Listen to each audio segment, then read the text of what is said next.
Octobre 1974, Tobe Hooper peut enfin souffler. Il vient de terminer le tournage de Massacre à la tronçonneuse qu'il a réalisé avec un budget dérisoire. Les premières projections publiques démarrent, les spectateurs sont terrifiés. Jamais un film n'a fait aussi peur.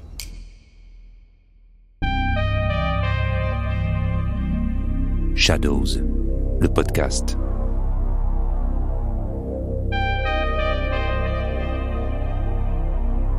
Tobe Hooper, la tronçonneuse et le crocodile.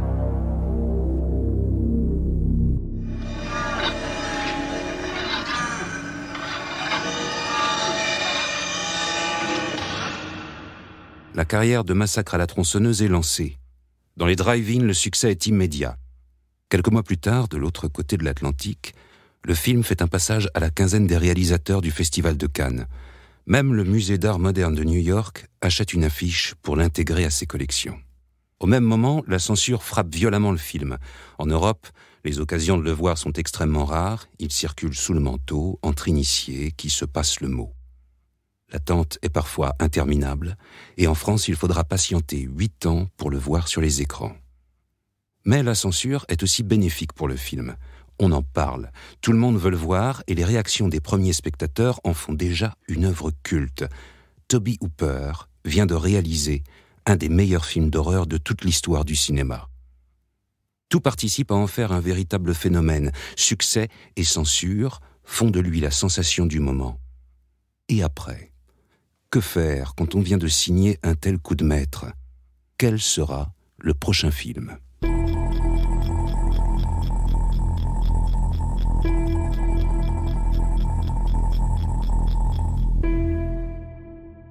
C'est la société Bryanstone qui s'est occupée de sortir Massacre à la tronçonneuse.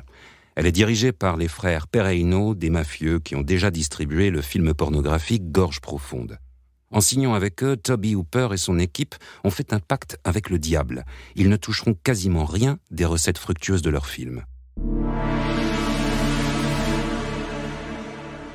Après la sortie, Tobe Hooper travaille avec son scénariste Kim Henkel sur plusieurs projets de films. Le plus important est un thriller se déroulant à Chinatown. Le projet est ambitieux et nécessite plusieurs millions de dollars. C'est un budget bien plus conséquent que les dizaines de milliers avec lesquels ils ont réussi à faire Massacre à la tronçonneuse. Ils n'arrivent pas à trouver l'argent. Pendant ce temps, à Los Angeles, un producteur de série B travaille lui aussi sur plusieurs projets de films. Il s'appelle Marty Rustam et a créé sa société, la Mars Film. Rustam est un opportuniste. Il tente de flairer les bons coups et les tendances du moment pour faire des films à succès.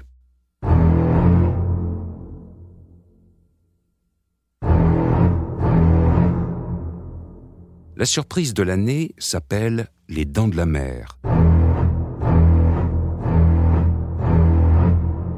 C'est un carton au box-office.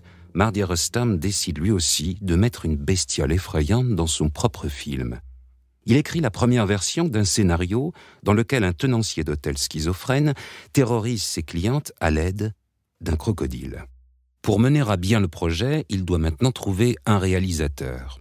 Bien sûr, il a vu Massacre à la tronçonneuse et voit à quel point le film terrifie et fait parler de lui. Ça l'intéresse. Il contacte Tobe Hooper en lui demandant de venir lire le projet dans ses bureaux à Los Angeles.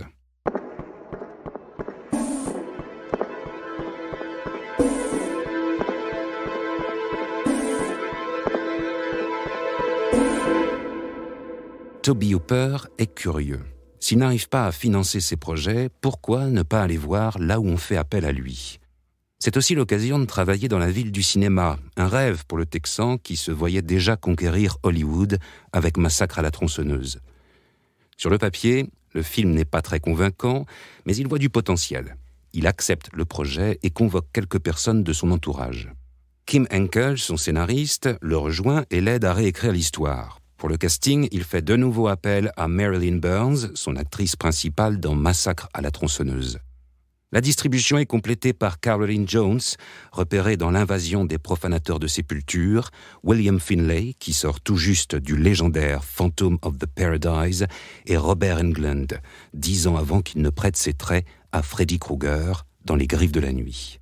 Enfin, Neville Brand joue Judd, le tenancier de l'hôtel, schizophrène et dompteur de crocodiles. L'acteur est alcoolique et sur le plateau, la violence qu'il met dans son personnage est bien réelle.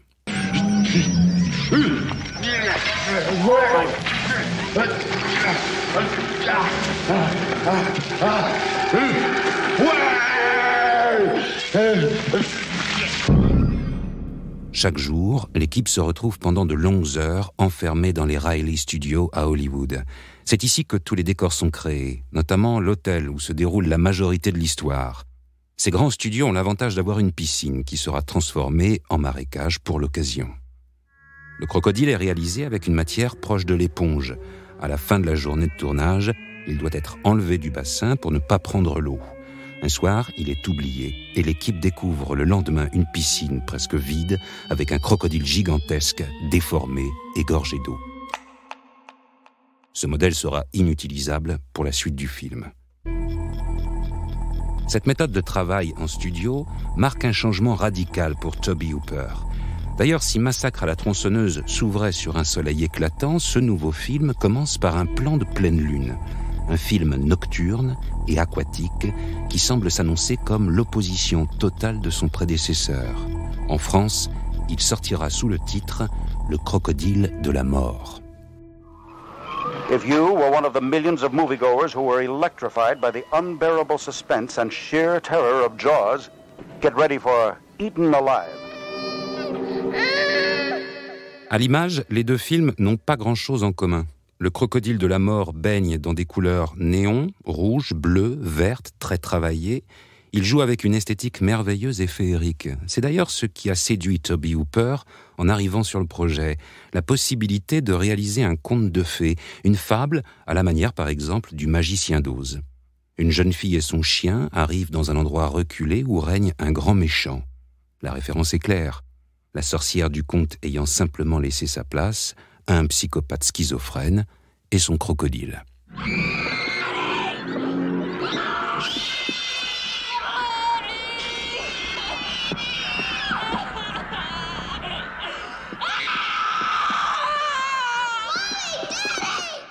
Grâce au décor, recréé de toutes pièces, et aux lumières irréelles, Tobe Hooper peut créer cet univers magique, aux antipodes de Massacre à la tronçonneuse. Celui-ci ne laissait place à aucun artifice et privilégiait une lumière naturelle et des décors trouvés sur place au Texas. Leatherface et sa famille étaient filmés comme dans un documentaire. La violence était contenue, suggérée, on ne voyait que très peu de sang à l'écran, même ceux qui ont souhaité censurer le film se sont retrouvés face à une impasse. On ne pouvait enlever aucune scène pour rendre Massacre à la tronçonneuse moins violent, car la violence était diffuse tout au long du film. Avec ce nouveau film, Le crocodile de la mort, Tobe Hooper prend le contre-pied de cette approche naturaliste. Au bout de quelques minutes, les effusions de sang éclatent, le film se veut plus démonstratif, théâtral, plus généreux, il verse beaucoup plus dans la caricature et le grand guignol. D'ailleurs, dans une scène, William Finlay, dans son rôle de père de famille névrosé, se met à aboyer comme un chien enragé.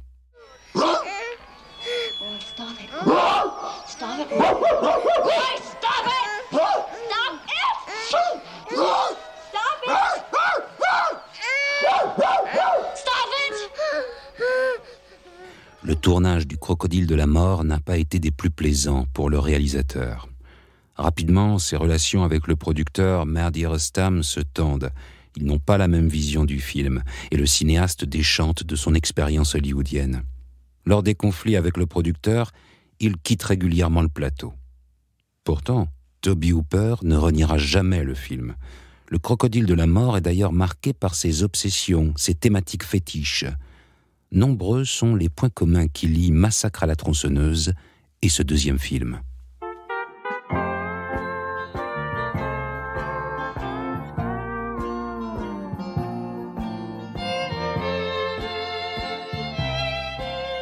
Les studios de Los Angeles ne l'empêchent pas de reconstituer un Texas reculé qu'on voyait déjà dans Massacre à la tronçonneuse.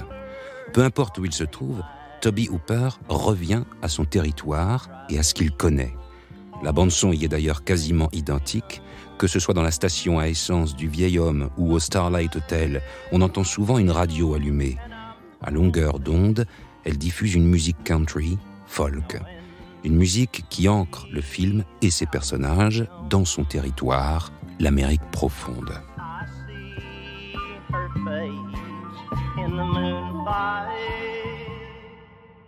Massacre à la tronçonneuse ne donnait aucun indice sur l'origine possible de la violence de cette famille. Plusieurs critiques, à l'époque, voient un écho direct à la guerre du Vietnam encore en cours. Tobe Hooper et Kim Henkel sont de fervents antimilitaristes et cette lecture politique du film a souvent été envisagée. Dans Le Crocodile de la mort, de nouveaux indices permettent d'étoffer cette piste. Judd, le tenancier de l'hôtel, possède plusieurs armes. Elles sont accrochées au mur à côté d'un drapeau américain. Il boit, prend des médicaments, et sa jambe de bois lui donne une démarche désarticulée. Toute la panoplie du vétéran du Vietnam est là. Dans le fond, Tobe Hooper parle du grand trauma de l'Amérique avec ses personnages malades et dysfonctionnels. D'ailleurs, le crocodile est relégué au second plan. Ce qui l'intéresse, c'est bien la violence humaine. Tobe Hooper est un grand fan du Psychose d'Alfred Hitchcock. Entre Massacre à la tronçonneuse et Le Crocodile de la mort, il distille dans son cinéma des clins d'œil récurrents au film. Leatherface s'inspire vaguement d'Ed Gein, un tueur en série qui était aussi à l'origine du Norman Bates de Psychose. Il habite dans une maison à étage où une pièce renferme le cadavre de la mère de famille, décédée depuis de nombreuses années. Puis, dans Le Crocodile de la mort, Tobe Hooper s'en donne à cœur joie. L'action principale se déroule dans un hôtel qui n'est pas sans rappeler le Bates Motel de Psychose. Le début du film nous présente une héroïne qui ne survivra pas aux 10 premières minutes, tout comme Janet Leigh 15 ans plus tôt. Le réalisateur s'autorise même une grande scène de douche. Il joue avec l'attente du spectateur et filme avec un soin méticuleux Marilyn Burns. Elle se déshabille, bientôt nue et vulnérable, avant de subir, elle aussi, un assaut de son futur meurtrier.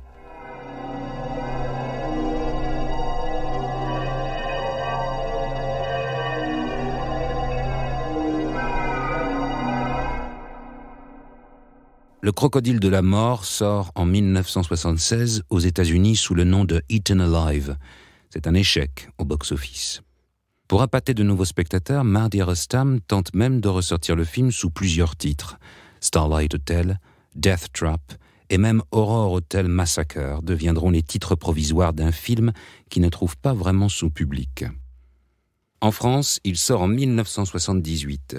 C'est d'ailleurs le premier film de Tobe Hooper à bénéficier d'une sortie puisque Massacre à la tronçonneuse est encore censuré pour 4 ans.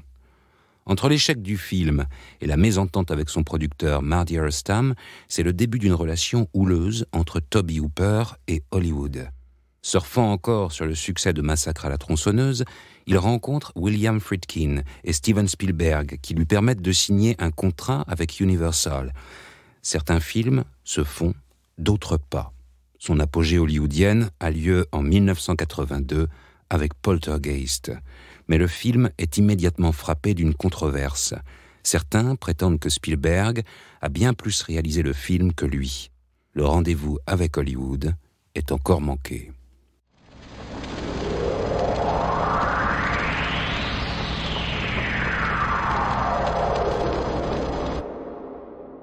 Quelques années plus tard, Tobe Hooper a l'occasion de renouer avec son coup de maître en produisant le 2e volet de Massacre à la tronçonneuse. Il est accompagné par Cannon Group, une société de production de série B et nanar avec qui il a travaillé sur ses 2 films précédents. Ils investissent 4,5 millions de dollars sur cette suite. Ce n'est pas assez pour s'offrir un bon réalisateur et Tobe Hooper se retrouve à nouveau derrière la caméra. Il profite de cette occasion pour faire une comédie horrifique. Personne n'avait vraiment compris l'aspect comique du premier, il veut rectifier le tir.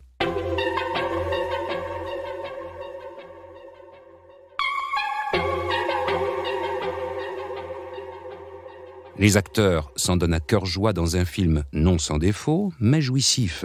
Finalement, Massacre à la tronçonneuse 2 est une synthèse du premier film et du Crocodile de la mort, comme si Tobe Hooper avait fait débarquer la famille de Leatherface au Starlight Hotel dans son ambiance conte de fées.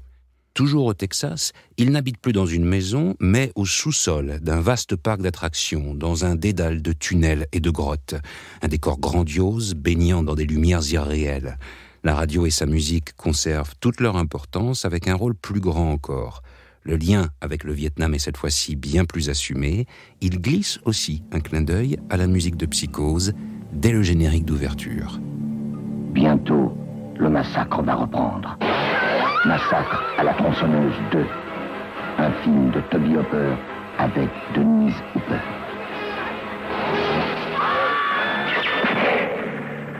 Massacre à la tronçonneuse 2 sort sur les écrans en 1986. Toby Hooper est bien là, et avec lui, toutes ses obsessions. En réaction à son premier succès, Le Crocodile de la mort lui aura permis de sortir de son Texas natal et d'aller se frotter à la dureté du monde hollywoodien.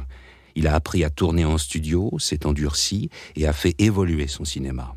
Il renoue avec l'œuvre qui l'a fait exploser et qui n'a jamais vraiment fini de le hanter.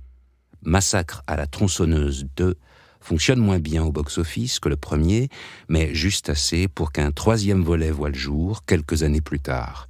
Toby Hooper reste producteur de celui-ci et des autres, car il a lancé une des sagas d'horreur les plus longues jamais réalisées à ce jour.